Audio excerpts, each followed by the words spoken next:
prototype drive Porsche Cayenne, more aggressive than ever. It was a sacrilege when it launched, the Porsche Cayenne, the BR, and S first SUV, and a clear departure from the BR, and S purist focus on mid, and rear, engine sports cars. In 2003, it was unveiled as a sister model to the VW Touareg. The Aud Q7 came later. Generously sized, incredibly capable off-road, and available with huge V8 engines, it was supremely competent, but it stood as a symbol of excess, and that's not what the Porsche BR and was about.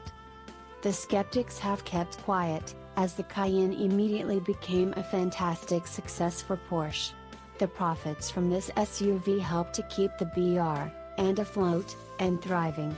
But after 14 years in production, with a model changeover in 2010, it was time to recreate the SUV that once led its segment.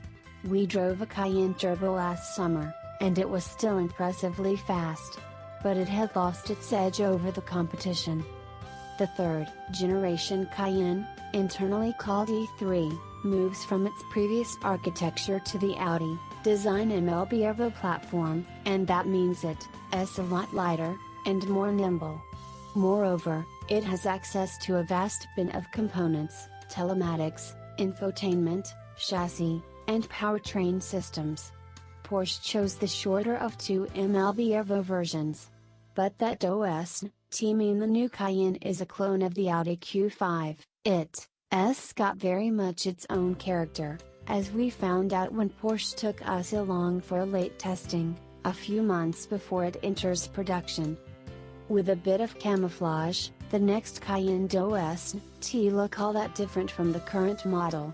Customers love Porsche SUV, and therefore the new look is decidedly evolutionary.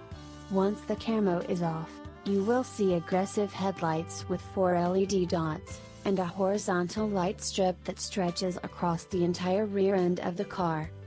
The changes are greater inside, and they mirror those we've seen on the Panamera last year. The speedometer is flanked by TFT screens left and right. There is a central, touch-sensitive screen for the infotainment system, and the center console around the gear selector is executed as a touch-sensitive glass panel as well.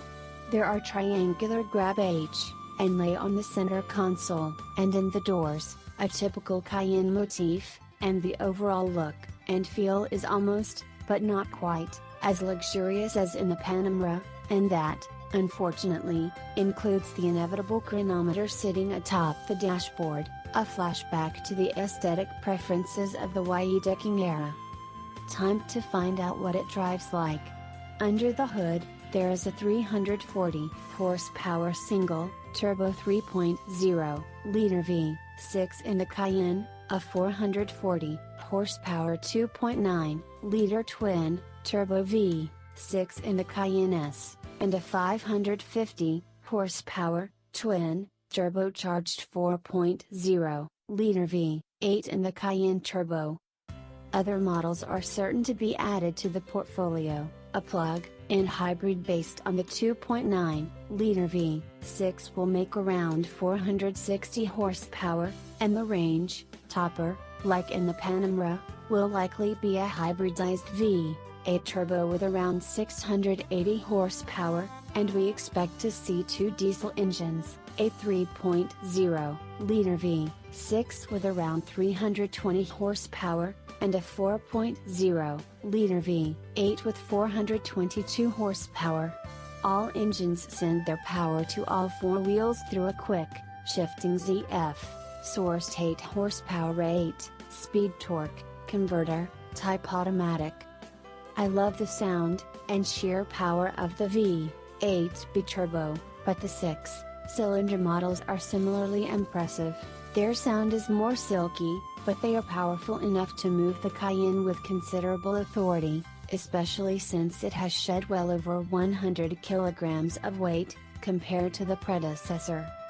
The all-wheel drive system is rear, bias but fully variable all-wheel drive system, and for the first time, the Cayenne comes with mixed tire wheel combinations with bigger rubber on the rear axle. It is designed for wheel sizes between 19 and 22 inches. There is a ST and Aud steel suspension, with variable dampers as a step up, and a 3-chamber air suspension as a range stopper. The next Porsche Cayenne will break cover in Stuttgart on August 30th, and we'll be there to report from the launch of an SUV that has already impressed us thoroughly.